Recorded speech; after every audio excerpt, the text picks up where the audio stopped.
Wei-Chuan USA is celebrating 50 years of flavor. I am a huge fan of using these spring roll shells for quick and easy karipap.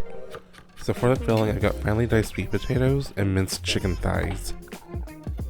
And grab your mortar. We're going to add some white pepper, shallots, garlic, bird's eye chilies, cilantro stems.